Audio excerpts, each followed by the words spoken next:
Hello everyone, Radhe Radhe सभी को। मेरा नाम कंचन है, ये मेरा यूट्यूब चैनल है। ओके, तो मैं आप लोगों को बताइए कि आपको एक स्टोरी बताती हूँ। मैं ना आज सुबह न्यूज़पेपर पढ़ रही थी। ये स्टोरी नहीं है, ये किसी तरह की ही ना एक बात है। मैं न्यूज़पेपर पढ़ रही थी, मैंने न्यूज़पेपर में पढ़ा एक लड़के ने अपने फादर के साथ डिस्प्यूट के तहत 5वें माले से कूद के अपनी जान दे दी। तो बेसिकली वो जो फादर थे, वो जो बच्चा था, दोनों ही एडवोकेट थे, दोनों ही सरकारी वकील। अब उसने जान क्यों दी?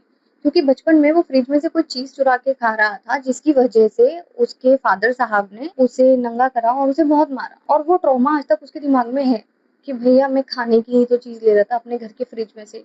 चलो जो भी था, बट उसके फादर ने उसे मारा और उस उम्र से लेके इस उम्र तक उसके फादर उसे आज तक ह्यूमिलिएट करते हुए आए हैं, बहुत हद वाला ह्यूमिलिएट करते हुए आए हैं। और वो दोनों कोर्ट में थे। वो कोई केस जीत कर आया या हार के आया, I don't know the whole story. जितना लिखा था पेपर में मैं उतना ही शेयर कर पा रही हूँ। उसके फादर साहब ने उसे कुछ बोला और ह्यूमिलिएशन से, क्योंकि वो पूरा अंदर से भर चुका था, सुन के एग्जॉस्ट हो चुका था। उस दिन उसकी हद हो गई। वो अपने कोर्ट के 5वें माले से कूद के उसने सुसाइड कर लिया एंड ऑन द स्पॉट उसकी डेथ हो गई। मेरा एक सवाल है कि उसके फादर साहब ने उसे इतना क्यों सुनाया, उसे क्यों इतना ह्यूमिलिएट किया? समाज के लिए कि मैं इसको ह्यूमिलेट करूंगा या इसको ऐसे पोक करूंगा या इसको पुश करूंगा, जो उनकी भाषा में जितना मैं समझ पा रही हूँ होगा, तो ये बहुत ज्यादा आगे बढ़ जाएगा, ये चांद तारे तोड़ कर ले आएगा।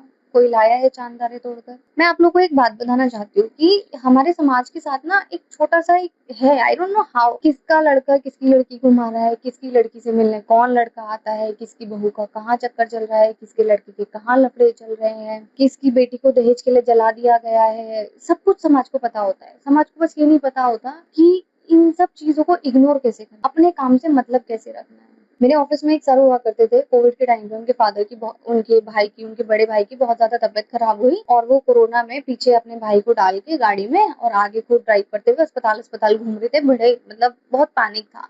एंड ऑफ द डे तक उनकी डेथ हो गई। मुस्लिम फैमिली थी, मैं कह रहा हूँ हिंदू फैमिली भी थी, चाहे कोई भी रिलीजन था उनका। बट माई पॉइंट इज कि समाज से एक आदमी कोरोना में निकल कर नहीं आया। उन्होंने खुद से ही सारे रिचुअल्स करे हैं। एक अकेले 4 लोग लगते हैं रिचुअल करने के लिए, चाहे मुस्लिम हो, चाहे हिंदू हो, चाहे सिख हो, चाहे कोई भी हो, वो अकेले आदमी ने सारे रिचुअल करे हैं। तो कभी भी आप समाज के बारे में सोच के कि समाज क्या कहेगा सोच के अपनी जिंदगी के अंदर जब मॉडिफिकेशन कर रहे हो ना, तो उससे पहले ये सोचो कि हमारे माँ बाप जिन्होंने हमें ये शरीर, हमें सोच, हमें आवाज, हमें जिंदगी, हमें ये फैसिलिटी, घर परिवार दुनिया, नाम पहचान, ये सब कुछ दिया है, वो क्या सोचेंगे। एंड सेम वे वाइसा वर्सा आप ये सोचो कि हमारे बच्चे हमारे बारे में क्या सोचेंगे, या मेरे बच्चे की खुशी किस चीज में है, मेरे पेरेंट्स की खुशी किस चीज में है, मेरे भाई बहनों की खुशी किस चीज में है। समाज का क्या है भाई, क्या है समाज? छोड़ दो समाज के बारे में सोचना एंड सोचो प्लीज इस बारे में, प्लीज सोचो।